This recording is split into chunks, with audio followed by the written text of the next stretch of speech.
Well, today the RBA decided to keep cash rates on hold at 4.35% in the final rate decision for the year. Meanwhile, Treasurer Jim Chalmers has suggested there could be another round of cost of living relief included in next year's budget should the economy soften. Joining me now, MacroBusiness Chief Economist Leith van Onselen. Leith, welcome to the program again. Look, we're starting to see a difference in the Australian experience to overseas. We're seeing inflation fall faster overseas, an expectation that rates might actually start to fall overseas. Why is Australia not having the same success? Look, it basically gets down to our services inflation has been a little bit stickier than overseas. But that said, our inflation pretty much across the globe, it's falling everywhere. It's just ours isn't quite coming down as quickly.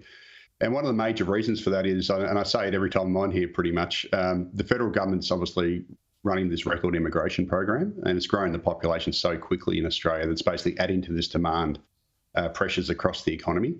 And that's not happening in most other countries. Most other countries, their populations aren't growing so quickly, so the demand's not growing as quickly. And that's basically, helping to keep Australia's inflation higher than it otherwise would be. And we're seeing that most notably in the rental market, obviously, where rents are going through the roof, and rents are actually the second biggest component of the CPI. So when rents rise, it puts upward pressure on inflation. Look, we're seeing the Treasurer put forward this suggestion about having another cost of living relief package. In the past, he said that the government was loath to do that because of the inflationary impact that it could have.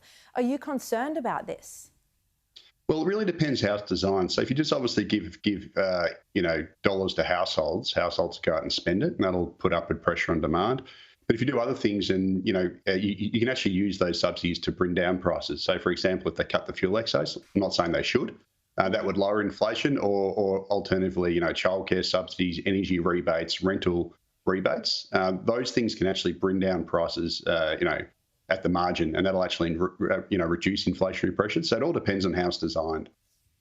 Look, we are seeing inflation start to fall, as you mentioned, in Australia, not just globally. The recent figures, it's at 4.9%.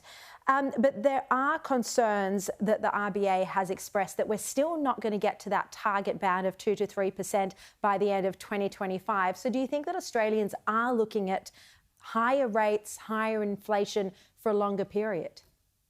Look, I said it last time, I actually think we're probably at the peak of the cash rate, purely because a whole lot of indicators are coming off. That said, I think we're going to have these high-ish interest rates for an extended period.